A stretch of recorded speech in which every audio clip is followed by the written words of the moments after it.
Hola compañeros, el día de hoy nuestro compañero Víctor Cortés y quienes habla Alejandra Fuentes les presentaremos un caso clínico sobre hepatitis aguda grave causada por el virus de la hepatitis B en un paciente de 35 años.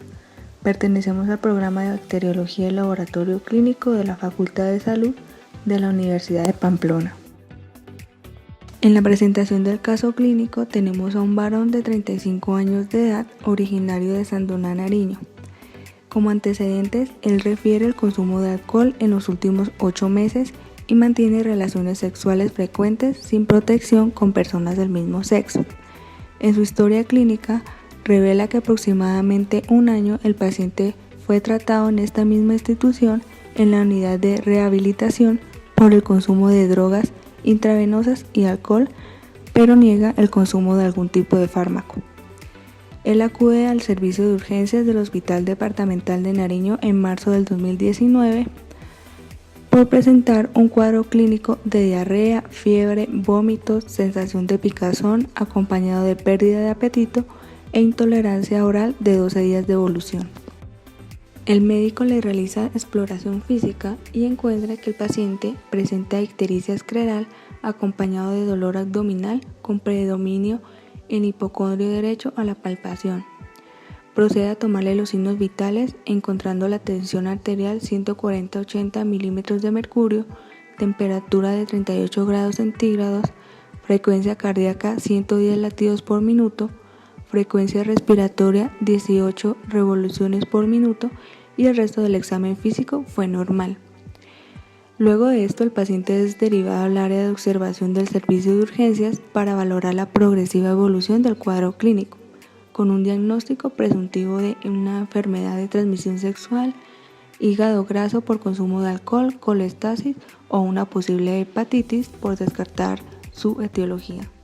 El médico, al observar todos los signos y síntomas que el paciente presentaba, solicita exámenes de laboratorio como cuadro hemático, perfil hepático, tiempos de coagulación, pruebas de función renal, serología para VIH, sífilis, citomegalovirus, hepatitis C, hepatitis B y hepatitis D. Aquí podemos observar los resultados del laboratorio, donde en el cuadro hemático podemos destacar la hemoglobina y el hematocrito que se encuentran disminuidos, una BCG aumentada, unos leucocitos aumentados con predominio de linfocitos y unas plaquetas disminuidas. En las pruebas de coagulación, tanto el tiempo de trombina como el tiempo parcial de tromboplastina se encontraron alterados. En el perfil hepático solicitado al paciente, llama la atención que todos los parámetros analizados resultaron alterados, como las aminotransferasas, gamma-glutamiltranseptidasa, fosfatasa alcalina y bilirrubinas. En las pruebas serológicas realizadas se destaca el antígeno de superficie del virus de la hepatitis B, el anticuerpo frente al antígeno core del virus de la hepatitis B, inmunoglobulina M, anticuerpo frente al antígeno E de la hepatitis B, inmunoglobulina G y el antígeno core del virus de la hepatitis B que dieron como resultado positivo. En la proteína C reactiva y lactato deshidrogenasa podemos observar que su resultado se encuentra muy aumentado frente a su valor de referencia. En las pruebas de función renal observamos que la creatinina y el amoníaco se encuentran alterados. En su perfil lipídico, el colesterol total, triglicéridos, LDL y VLDL se encuentran aumentados y HDL disminuido. El médico, al conocer los resultados del laboratorio y correlacionando los signos y síntomas que presentaba el paciente, llega a un diagnóstico definitivo de una hepatitis B aguda grave. Luego de que el médico logró dar con el diagnóstico, ¿qué tratamiento se le ordenó a este paciente? Él inició tratamiento con medicamentos antivirales, entre ellos el tenofovir 245 miligramos cada 6 horas. ¿Y cómo evolucionó? Él evoluciona favorablemente. Se valora con medicina interna y es dado de alta a los 4 días después del tratamiento. 3 meses de iniciado el tratamiento, el médico manda nuevamente exámenes de laboratorio y él ya presenta niveles de transaminasas, bilirrubinas, LDH dentro de los valores normales y la carga del virus de la hepatitis B resultó indetectable. El diagnóstico definitivo de nuestro paciente entonces es una hepatitis B aguda grave, Pero ¿cómo llegamos a este diagnóstico? Para ello, partiremos de la siguiente premisa.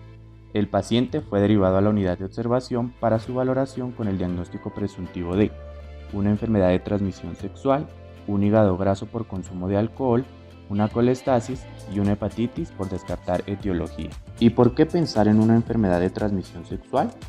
Recordemos que dentro de los antecedentes epidemiológicos de nuestro paciente, este relata que mantiene relaciones sexuales frecuentes con personas del mismo sexo sin protección alguna, lo que directamente se convierte en un factor de riesgo para la adquisición de enfermedades como el VIH y la sífilis. Además de esto, nuestro paciente es consumidor de drogas intravenosas, lo que se convierte en un factor de riesgo para la adquisición del virus de la hepatitis C y el virus de la hepatitis D. Pero ¿cómo descartamos este cuadro clínico?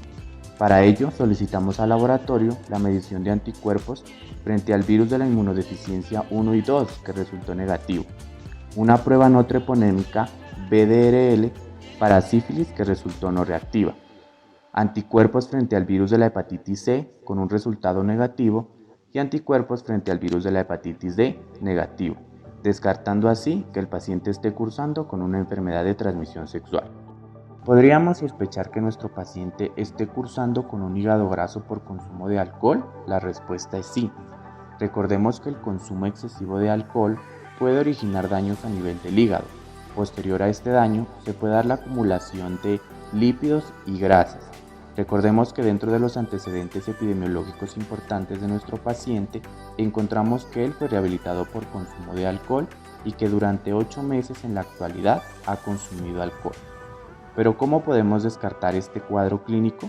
Para ello solicitamos un perfil lipídico al laboratorio, dentro del cual los valores que se encuentran por fuera del valor de referencia fueron el colesterol total y los triglicéridos, pero con un aumento no muy significativo. Para un hígado graso, entonces los parámetros del perfil lipídico generalmente se van a encontrar muy elevados. Inicialmente el cuadro clínico no va a cursar con ictericia, cursa generalmente con edema en las extremidades inferiores y hay un enrojecimiento en las palmas de las manos. Otro de los diagnósticos presuntivos de nuestro paciente fue una colestasis, ya que este presentaba dolor en el hipocondrio derecho, vómitos, diarrea, sensación de picazón, fiebre e ictericia. Pero ¿cómo descartamos este cuadro clínico? Para ello solicitamos al laboratorio la medición de la gamma-glutamil transpeptidasa y la fosfatasa alcalina. Recordemos que estas son enzimas que se encuentran a nivel de conductos hepáticos y a nivel de conductos de las vías biliares. Los resultados fueron los siguientes: la gamma-glutamil transpeptidasa 112 unidades internacionales sobre litros y la fosfatasa alcalina 280 unidades internacionales sobre litros.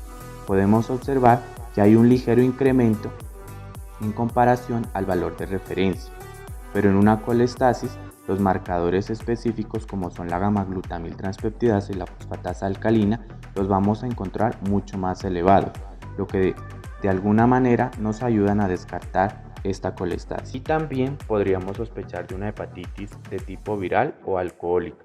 Alcohólica, ya que nuestro paciente presentaba un consumo de alcohol durante 8 meses, además de esto acompañado de un cuadro clínico característico de dolor en el hipocondrio derecho, vómitos, diarrea, sensación de picazón, fiebre e ictericia. Pero ¿cómo descartamos esta hepatitis alcohólica? Un criterio es mediante la relación aspartato-alaninoaminotransferasa, que generalmente en las hepatitis alcohólicas va a ser mayor a 1.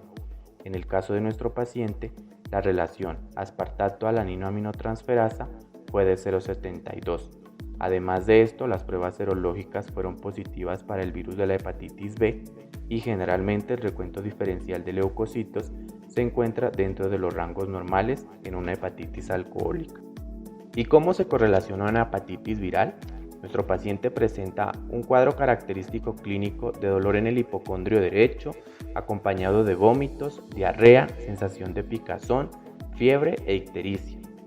El primer punto a tener en cuenta es que la aparición de los síntomas se correlacionan con el tiempo de incubación del virus, que es de 15 a 180 días. Nuestro paciente tenía un cuadro clínico de 12 días de evolución. La siguiente pregunta que surge es cómo se infectó el paciente. Nuestro paciente estuvo expuesto a 2 mecanismos. El primero, el uso de drogas intravenosas, y el segundo, mantener las relaciones sexuales con personas del mismo sexo sin protección. ¿Cómo se correlacionan las pruebas de laboratorio? Iniciemos con un cuadro hemático. Dentro de los parámetros del cuadro hemático encontramos la hemoglobina, con un resultado de 11.5 gramos sobre decilitro. Se encuentra disminuida en comparación al valor de referencia.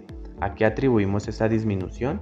Recordemos que el paciente cursa con un proceso agudo y un proceso de daño hepático. El daño hepático me puede afectar los procesos de síntesis que se llevan a cabo en el hígado, en este caso la síntesis del grupo hemo, que se ve reflejada en la disminución de la hemoglobina. Otro parámetro es el hematocrito, con un resultado de 35%. También refleja una disminución. Esa disminución la podemos relacionar o atribuir a los vómitos persistentes que presentaba nuestro paciente. La velocidad de sedimentación globular, aunque no es una prueba específica, se encuentra en 38 milímetros sobre hora, indicando que hay un aumento en comparación a su valor de referencia. Ese aumento lo podemos correlacionar con el proceso inflamatorio que se está dando en nuestro paciente. Los leucocitos, con un valor de 13.950, reflejan que hay un aumento. Ese aumento se puede correlacionar con un proceso infeccioso que se está dando en nuestro paciente. En el recuento diferencial, la línea que se encuentra aumentada son los linfocitos, con un valor de 68%. Ya esto es más indicativo pues de que el agente etiológico del cuadro clínico es un virus. Las plaquetas, con un valor de 120.000, reflejan una disminución. Esa disminución la podemos correlacionar ya que hay un daño hepático, y ese daño hepático pues me permite la liberación de factores procoagulantes y también pues que haya un gasto de plaquetas. Esto pues se puede ver reflejado en la prolongación de los tiempos de coagulación, como son el tiempo de trombina, PT, y el tiempo parcial de tromboplastina, PTT. Otra explicación a la alteración de las pruebas de coagulación o del PT y el PTT es que en el hígado se da la síntesis de estos factores, y como hay un daño hepático, por eso los podemos encontrar aumentados, como es el caso de nuestro paciente. ¿Cómo se correlacionan las pruebas de laboratorio? Iniciemos con un cuadro hemático. Dentro de los parámetros del cuadro hemático encontramos la hemoglobina, con un resultado de 11.5 gramos sobre decilitro. Se encuentra disminuida en comparación al valor de referencia. ¿A qué atribuimos esa disminución? Recordemos que el paciente cursa con un proceso agudo y un proceso de daño hepático. El daño hepático me puede afectar los procesos de síntesis que se llevan a cabo en el hígado, en este caso la síntesis del grupo hemo, que se ve reflejada en la disminución de la hemoglobina. Otro parámetro es el hematocrito, con un resultado de 35%. También refleja una disminución. Esa disminución la podemos relacionar o atribuir a los vómitos persistentes que presentaba nuestro paciente. La velocidad de sedimentación globular, aunque no es una prueba específica, se encuentra en 38 milímetros sobre hora, indicando que hay un aumento en comparación a su valor de referencia. Ese aumento lo podemos correlacionar con el proceso inflamatorio que se está dando en nuestro paciente. Los leucocitos, con un valor de 13.950, reflejan que hay un aumento. Ese aumento se puede correlacionar con un proceso infeccioso que se está dando en nuestro paciente. En el recuento diferencial, la línea que se encuentra aumentada son los linfocitos, con un valor de 68%. Ya esto es más indicativo pues de que el agente etiológico del cuadro clínico es un virus. Las plaquetas, con un valor de 120.000, reflejan una disminución. Esa disminución la podemos correlacionar ya que hay un daño hepático, y ese daño hepático pues me permite la liberación de factores procoagulantes y también pues que haya un gasto de plaquetas. Esto pues se puede ver reflejado en la prolongación de los tiempos de coagulación, como son el tiempo de trombina, PT, y el tiempo parcial de tromboplastina, PTT. Otra explicación a la alteración de las pruebas de coagulación o del PT y el PTT es que en el hígado se da la síntesis de estos factores, y como hay un daño hepático, por eso los podemos encontrar aumentados, como es el caso de nuestro paciente. Dentro del perfil lipídico, entonces un factor que debemos tener en cuenta es el consumo de alcohol. Los parámetros que incluye el factor lipídico pues son el colesterol total, con un resultado de 200 miligramos sobre decilitro, que refleja un aumento en comparación a su valor de referencia. Este aumento lo podemos correlacionar pues con el consumo de alcohol que tiene nuestro paciente, y pues que el alcohol directamente se convierte en un factor predisponente o contribuye a que haya una acumulación de colesterol en el hígado. También pues el aumento lo podemos correlacionar con la infección del virus de la hepatitis B. Los triglicéridos, con un resultado de 180 miligramos sobre decilitro, se encuentran también aumentados en comparación a su valor de referencia, y este aumento lo podemos correlacionar o asociar con el consumo de alcohol. Las HDL, con un resultado de 35 miligramos sobre decilitro, reflejan una disminución en comparación a su valor normal. Esta disminución la podemos correlacionar pues directamente con el daño hepático, ya que pues este me va a afectar la síntesis hepática de la parte proteica de las HDL, reflejándoseme en la disminución de ellas. Y también pues otro factor importante que contribuye a su disminución es el aumento del colesterol total. Las VLDL, entonces, con un resultado de 18 miligramos sobre decilitro, podemos observar que se encuentran dentro del valor de referencia normal. Pero en las hepatitis pues el patrón característico que ellas van a presentar es que tienden hacia la disminución. Esta disminución se me da pues o se correlaciona directamente con el daño hepático por parte del virus, que me afecta los procesos de síntesis hepática de la parte proteica de las VLDL. Las LDL, con un resultado de 64 miligramos sobre decilitro, oscilan dentro de su valor normal, pero también tienden hacia la disminución en estos casos de hepatitis, ya que ellas resultan de la degradación de las VLDL, estas en IDL y estas en LDL. Dentro del perfil hepático, entonces tenemos marcadores como son la alaninoaminotransferasa y la aspartatoaminotransferasa. Estas enzimas son marcadores de daño hepatocelular específicas por la fisiopatología del virus. La alaninoaminotransferasa entonces refleja un valor de 784 unidades internacionales sobre litro, y la aspartatoaminotransferasa un valor de 571 unidades internacionales sobre litro, evidenciándose pues un aumento en las dos enzimas. Característicamente en los cuadros clínicos de hepatitis agudas, las transaminasas muestran un valor o un aumento por encima de las 500 unidades internacionales sobre litro.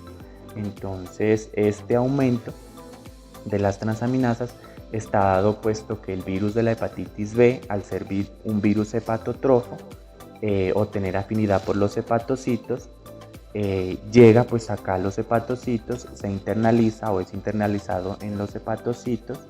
El hepatocito toma péptidos del virus, los lleva a la superficie y por medio del complejo mayor de histocompatibilidad que expresa el tipo 1, es reconocido por los linfocitos T, CD8 o los citotóxicos, y que ellos pues van a ser los encargados de mediar la necrosis o la apoptosis del hepatocito.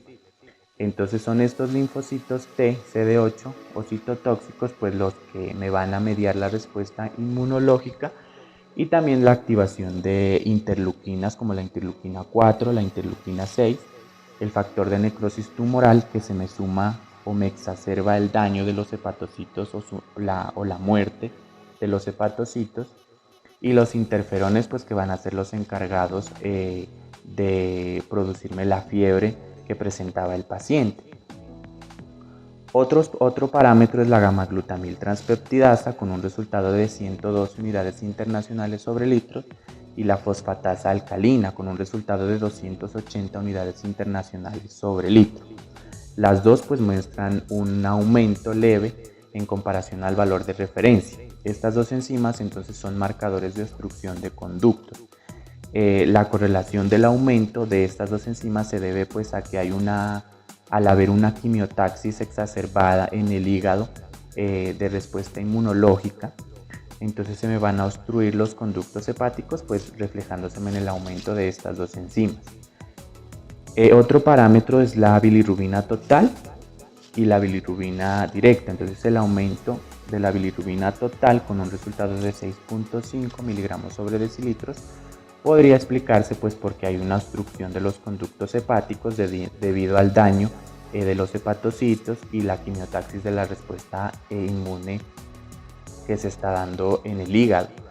Entonces, al estar obstruidos los conductos hepáticos, la bilirrubina total o la bilirrubina conjugada no puede cumplir con su metabolismo normal, que es llegar al intestino, desdoblarse en estercobilina y darle el pigmento pues a las heces fecales. Entonces esta obstrucción o este aumento de la bilirrubina total me podría explicar pues como no está llegando hacia el intestino, me podría explicar la acolia que presentan las heces en las hepatitis. La bilirrubina directa pues muestra un resultado de 4.8 miligramos sobre decilitro. También se evidencia un aumento y es debido al daño hepatocelular. Entonces se realiza medición de la bilirrubina directa, ya que pues debemos saber que existen miles de hepatocitos en el hígado, pero al haber pues una infección por el virus de la hepatitis B, no todos se van a infectar o se van a destruir. Entonces algunos sí me van a poder cumplir con procesos como la conjugación de la bilirrubina. Entonces el aumento de las bilirrubinas, entonces en sangre van a empezar a ser filtradas por el glomérulo y me puede explicar, o esto me explica por qué se da la coluria o las orinas oscuras en pacientes con hepatitis agudas. Dentro de las pruebas serológicas, entonces la medición de los anticuerpos de clase G y clase M frente al citomegalovirus, un resultado negativo, entonces me descarta inmediatamente una infección por este virus. En la gráfica tenemos el curso serológico de la hepatitis B, que se divide en dos fases. La fase aguda, donde se me va a presentar la sintomatología y la clínica del paciente, y la fase de recuperación. En la fase aguda tenemos que el primer marcador, que se me eleva un poco antes de la aparición de los síntomas, se mantiene elevado durante la fase aguda y disminuye un poco después de que ha iniciado la fase de recuperación. Es el antígeno de superficie del virus de la hepatitis B. Esto lo podemos correlacionar pues con el resultado positivo de la medición del antígeno de superficie frente al virus de la hepatitis B del paciente. Entonces podemos decir pues que el paciente se encuentra en una fase aguda.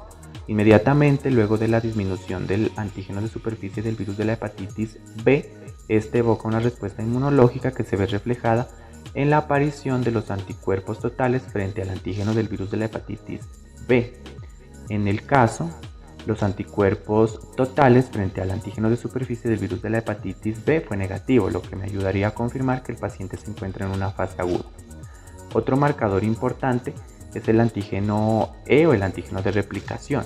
Este se eleva un poco después de que se ha elevado el antígeno de superficie del virus de la hepatitis B y es el primer antígeno en desaparecer.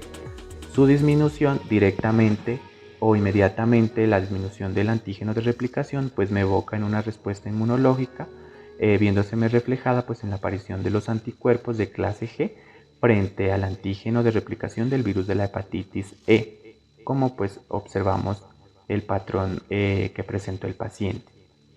El antígeno E está negativo y los anticuerpos de clase G frente a este antígeno pues se encuentran positivos. El primer marcador o el primer anticuerpo en aparecer es un anticuerpo de clase M, aparece al inicio de la fase aguda, es el anticuerpo frente al core, es un anticuerpo de clase M, y luego de que ha iniciado pues la fase de recuperación, más o menos a la semana 20 empieza su descenso. Entonces en el paciente la medición del anticuerpo de clase M frente al antígeno del core se encuentra positivo. También tenemos pues que iniciada la fase de recuperación hay una respuesta inmunológica que se ve o la formación de anticuerpos de clase G frente al antígeno del core. En nuestro paciente pues este resultó negativo, también indicándonos pues que el paciente aún no ha iniciado su fase de recuperación y que se encuentra en una fase aguda. Durante la fase aguda pues también encontramos una elevación exacerbada de las transaminasas como son la alaninoaminotransferasa y la aspartato aminotransferasa. En el curso de la fase aguda pues también podemos cuantificar el ADN del virus de la hepatitis B, que disminuye un poco antes de que termine la fase sintomatológica.